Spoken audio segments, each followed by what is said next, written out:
Lyra had walked for 3 days without seeing another living soul. The rugged mountain trails stretched endlessly before her, lined with towering pines that swayed beneath a cold autumn wind. Every step sent pain through her bruised body.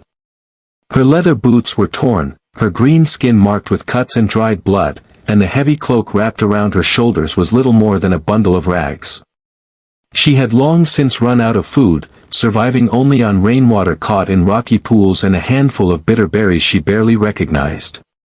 Around her neck hung the only possession she had managed to save, a small carved pendant shaped like a wolf, crafted by her mother many years ago. Lyra clutched it whenever fear threatened to overwhelm her. Only a week earlier, she had belonged to a thriving orc mountain clan hidden among the northern cliffs. They were not conquerors or raiders as the old stories claimed. They were herders, blacksmiths, and healers who lived quietly, trading with distant settlements while avoiding conflict whenever possible. Then everything changed. Before sunrise, flames swallowed their homes.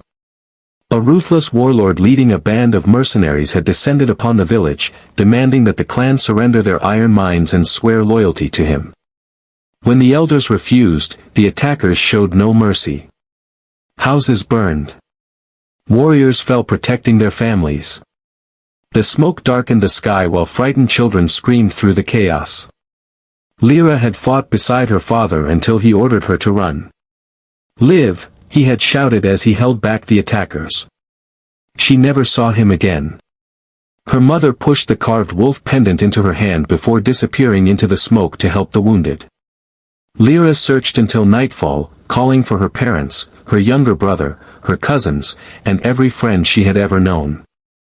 No one answered. Believing herself to be the only survivor, she fled into the wilderness with nothing except grief. Now, exhausted beyond measure, she stumbled over a loose stone and collapsed onto a narrow trail. She tried to stand but her legs refused to obey. The cold mountain air bit at her skin as darkness slowly crept into the edges of her vision. Hoofbeats echoed through the forest. At first she thought the mercenaries had finally found her. She reached weakly for the small hunting knife at her belt, determined to fight even if it meant dying. Instead, 3 horses emerged between the trees. Leading them was a broad-shouldered human Apache named Dakota.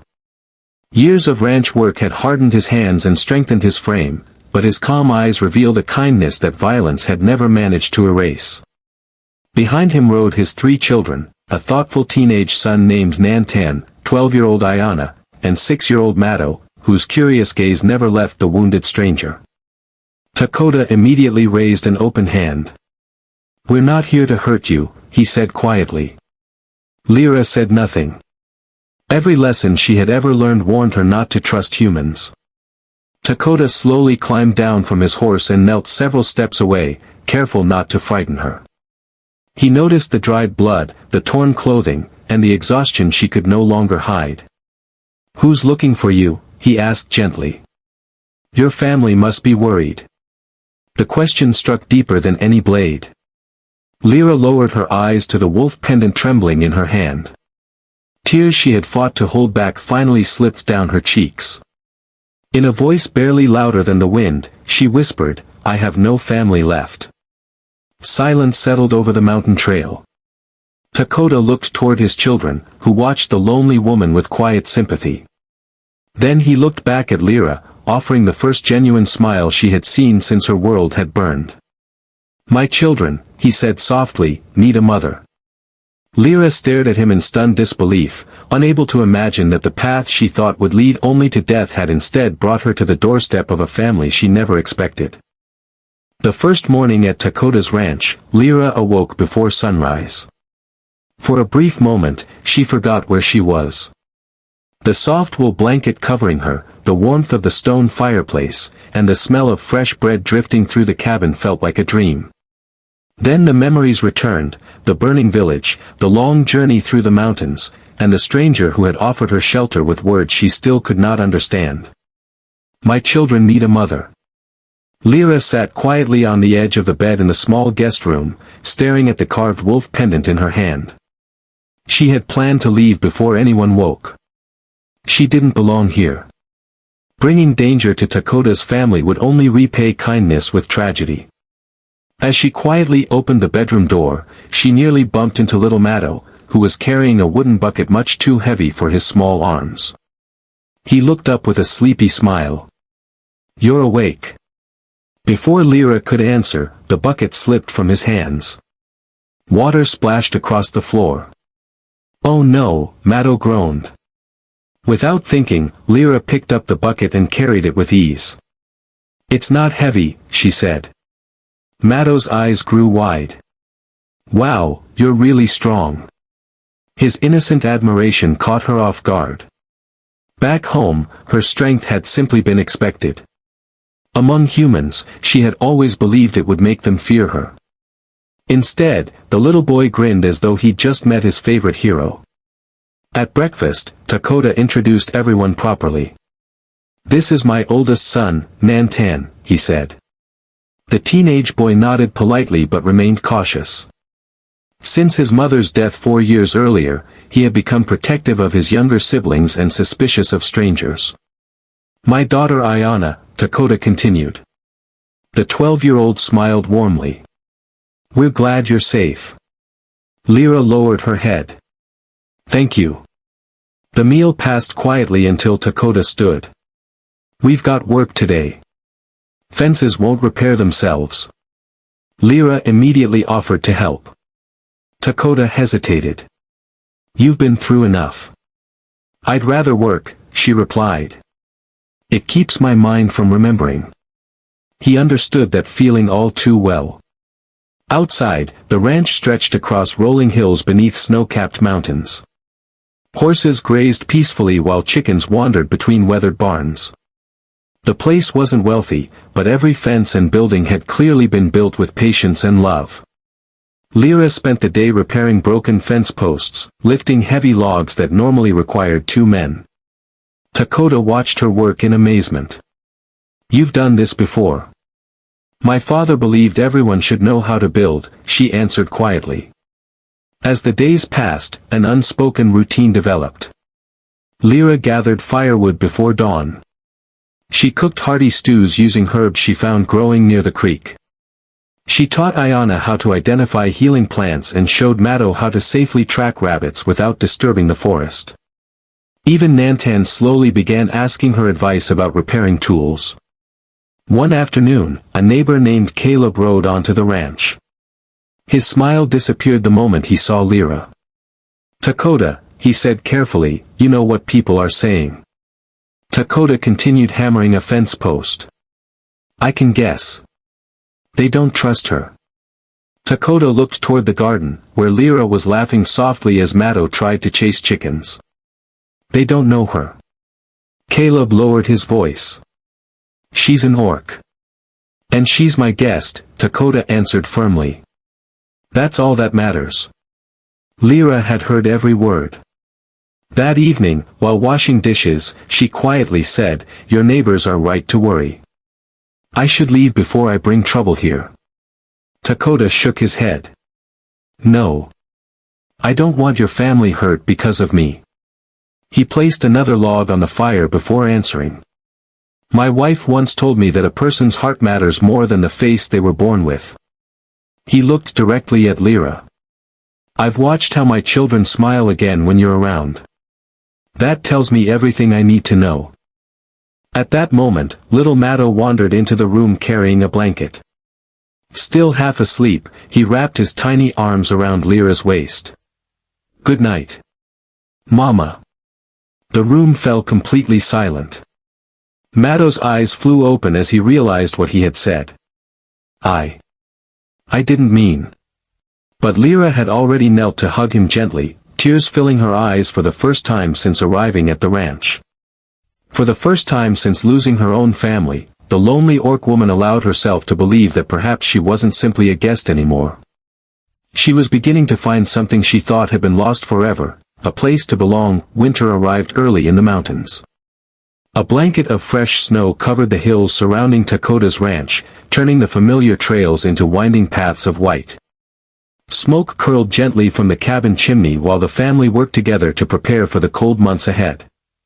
The barn was stocked with hay, the cellar filled with dried meat and vegetables, and every firewood rack stood neatly stacked.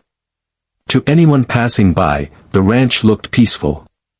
But Lyra couldn't shake the feeling that someone was watching. Each morning, she found strange footprints near the edge of the forest, too large for wolves and too organized to belong to wandering hunters. Once, she noticed a distant figure standing on a rocky ridge. By the time she pointed it out to Dakota, the stranger had disappeared into the trees. "You've seen them before," Dakota said one evening as they repaired harnesses by the fire. Lyra nodded slowly. "I know how soldiers move." She stared into the flames. "The men who destroyed my village watched us the same way before they attacked." The room fell silent. Dakota had hoped her fears came only from painful memories, but now he realized they might be something far more dangerous. The next morning, he rode into the nearby trading town to gather information. Several ranchers mentioned unfamiliar horsemen buying supplies with silver coins marked by the crest of a black wolf, a symbol Lyra recognized immediately. Her face turned pale. "That's him." Dakota frowned. "The warlord?" Lyra nodded. "His name is Vargon. He never leaves witnesses." She explained that Vargon wasn't interested only in land or wealth. He believed every survivor of her clan was a threat to his claim over the iron mines. If he learned Lyra was alive, he would hunt her across every mountain until she was dead. That night, Lyra made her decision. Long after everyone had gone to sleep, she quietly packed the few belongings she owned. She folded the warm blanket Ayana had sewn for her, placed her mother's wolf pendant around her neck, and wrote a short note. "Thank you for giving me a home. I cannot repay your kindness by bringing death to your door." She stepped onto the porch just before dawn. "I knew you'd try this." Dakota's calm voice came from beside the corral. He stood waiting with two saddled horses, his coat dusted with snow. Lyra lowered her eyes. "If I stay, they'll come. They already are. I won't let your children die because of me." Dakota walked closer. "You think leaving will stop them?" She remained silent. "If Vargon finds this ranch, he'll still ask questions. He'll still threaten innocent people until he finds you." Lyra clenched her fists. "Then what choice do I have?" Dakota looked toward the cabin window, where the warm light of the fireplace glowed against the snow. "The same choice every family has." She frowned. "We stand together." Before she could answer, the front door opened. Nantan stepped outside carrying his father's old rifle. "If you're staying," he said, "I'll help protect the ranch." Ayana followed with a basket of medical herbs. "I can treat injuries." Little Maddo rushed out wrapped in an oversized winter coat, holding a wooden toy sword. "And I'll protect Mama." Lyra laughed through tears. "You already do." She looked at each of them, the brave boy who had become a young man too soon, the gentle girl with a healer's heart, the little child who had accepted her without question, and the widowed Apache who refused to abandon anyone he loved. For the first time since escaping her burning village, Lyra stopped thinking like the last survivor of a broken clan. She thought like a member of a family. Together, they spent the following days preparing the ranch. Fence posts were reinforced, lanterns were placed around the property, supplies were hidden in secure locations, and escape routes were carefully planned if the worst should happen. As the sun disappeared behind the mountains one icy evening, Lyra climbed to the highest hill overlooking the valley. Far below, tiny campfires flickered among the trees. 1. Then 3. Then 6. The enemy had arrived. Lyra tightened her grip on the wolf pendant and whispered a silent promise to the family who had given her hope. This time, she would not run. This ranch was her home now, and she would defend it with everything she had. The storm arrived just before midnight. Snow fell in thick, swirling sheets, and a bitter wind howled through the pine trees surrounding Dakota's ranch. The lanterns hanging along the fences flickered in the darkness, casting long shadows across the frozen ground. It was the kind of night when no traveler would willingly leave the warmth of a fire. But Vargan's mercenaries were not travelers. They were hunters. Lyra stood on the porch beside Dakota, her sharp eyes fixed on the tree line. Beneath her heavy winter cloak, she wore the worn leather armor she had managed to salvage from her destroyed village. At her side rested the battle axe that Dakota had repaired after finding its broken head buried in her pack. "I count 12, she whispered. Dakota nodded grimly. "And more may be waiting behind them." Inside the cabin, Nantan checked the ammunition for his father's rifle while Ayana prepared bandages, herbs, and warm water for anyone who might be injured. Little Matto stayed hidden in the cellar, just as Dakota had instructed, though the boy clutched his wooden sword as if it were a real weapon. The family had prepared for this moment. Now there was no turning back. A loud voice echoed through the storm. "Lyra!" Vargan shouted from beyond the gate. His dark horse stepped into the lantern light, followed by a line of armed riders. "You've run long enough." Lyra stepped forward before Dakota could stop her. "I won't run anymore." Vargan laughed. "You think these humans will save you?" Dakota answered before Lyra could. "No." He rested a hand on her shoulder. "We save each other." Vargan's smile vanished. "Kill them." The attack began. The mercenaries charged through the snow, swords raised high. The first rider barely crossed the gate before a hidden rope trap snapped tight beneath his horse, sending both crashing into the snow. Dakota fired his rifle. Another attacker fell. Lyra rushed forward with incredible speed, swinging her axe in a powerful arc that knocked a mercenary's weapon from his hands. She fought not with anger but with determination, protecting the people behind her rather than seeking revenge. The battle spread across the ranch. Nantan stood beside his father, reloading rifles and guarding the barn where the horses were sheltered. Though fear showed on his face, he never abandoned his post. Inside the cabin, Ayana calmly treated a deep cut on Dakota's arm after he briefly retreated for fresh ammunition. "You'll be fine," she said confidently. Dakota smiled proudly. "Your mother would be proud of you." Outside, the storm grew fiercer.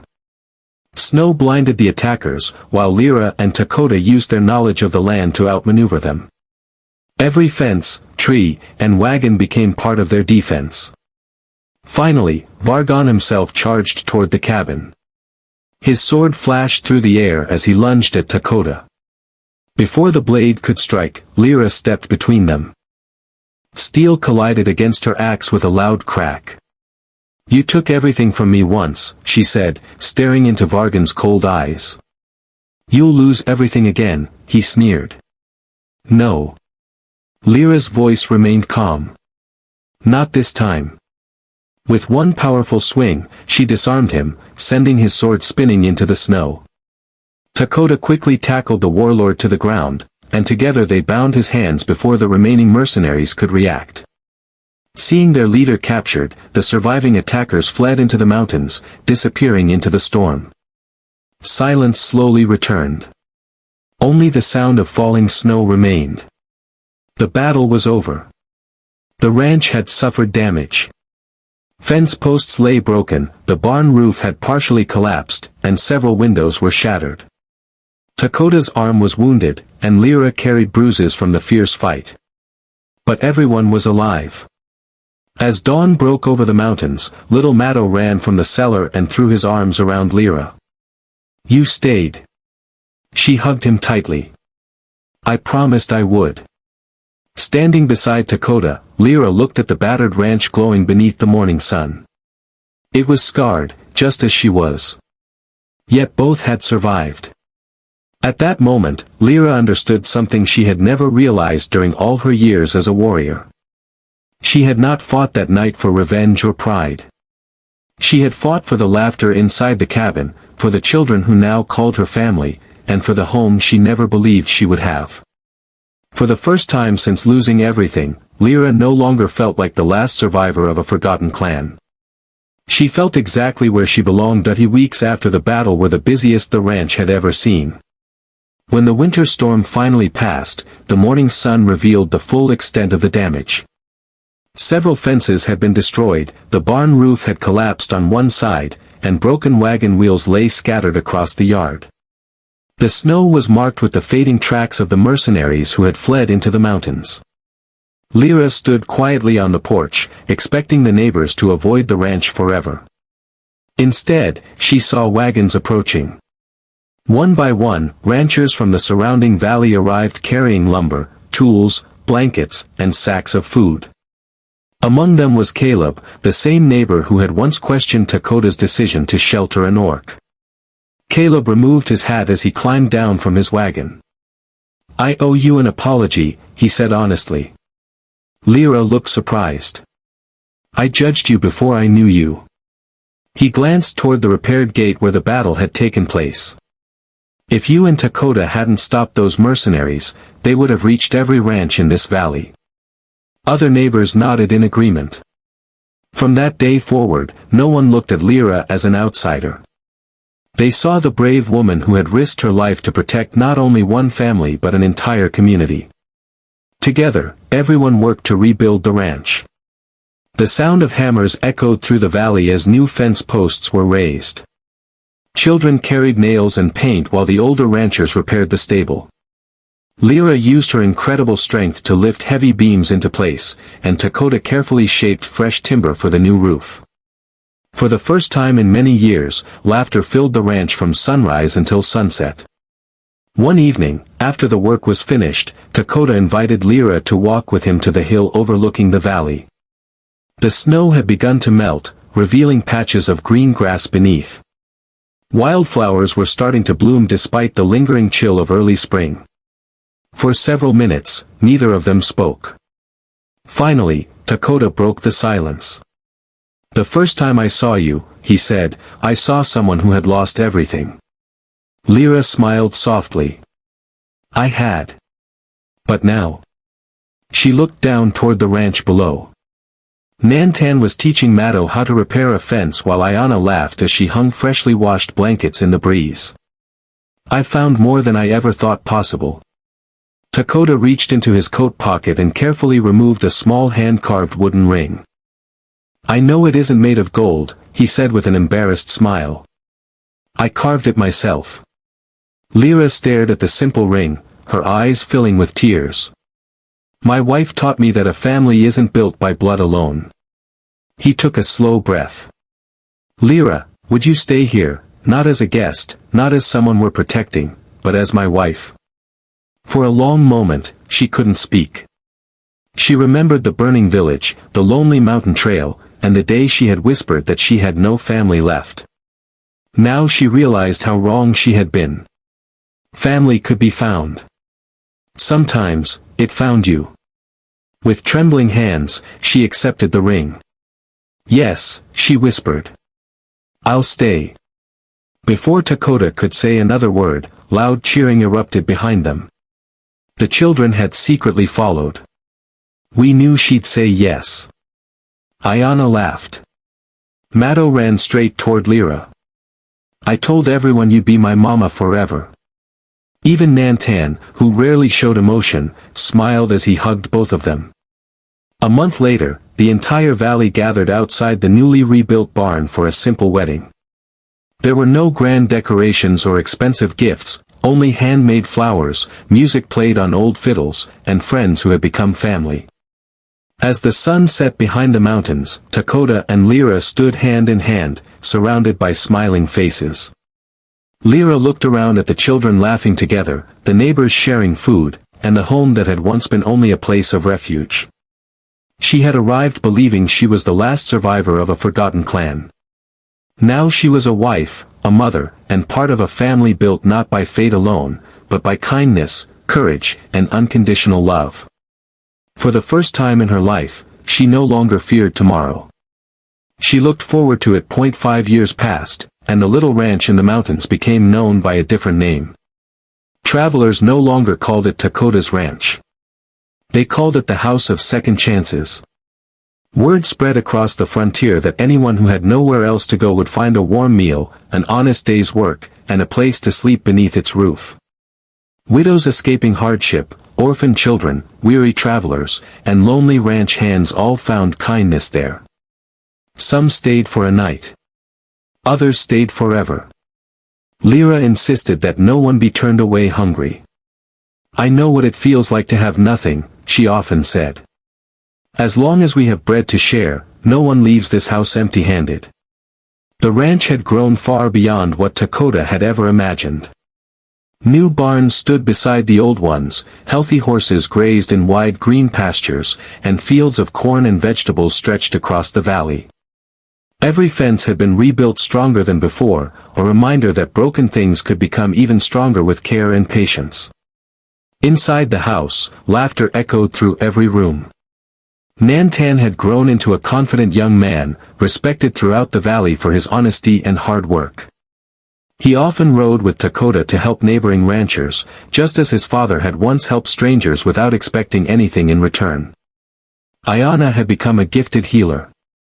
The herbs Lyra had taught her to recognize now filled shelves in a small clinic beside the ranch.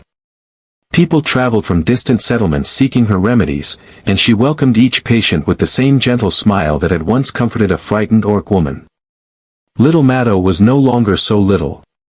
Though older now, he still loved throwing his arms around Lyra every morning. "Good morning, Mama," he said every day without fail.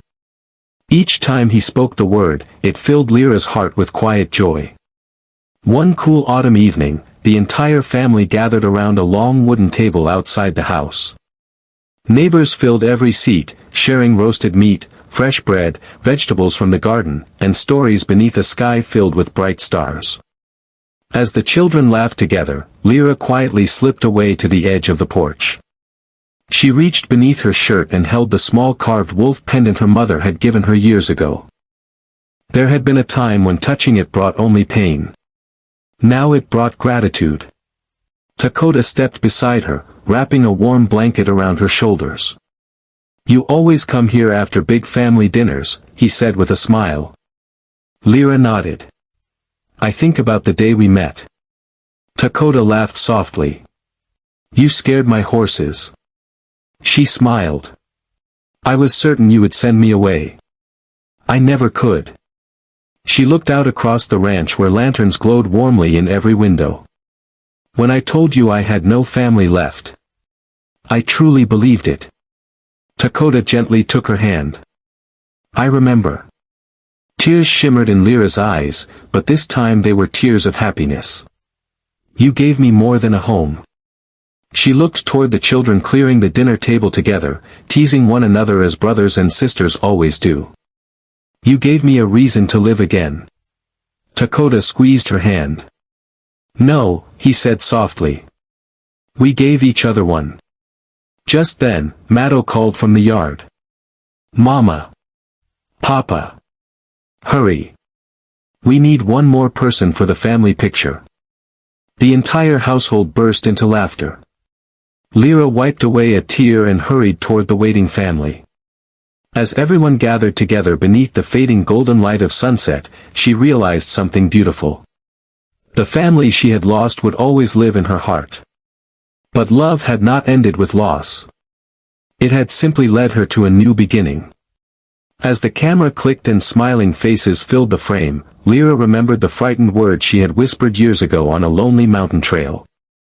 "I have no family left." Looking around at her husband, her children, her friends, and the home they had built together, she smiled through happy tears. She whispered one final sentence. "I was wrong."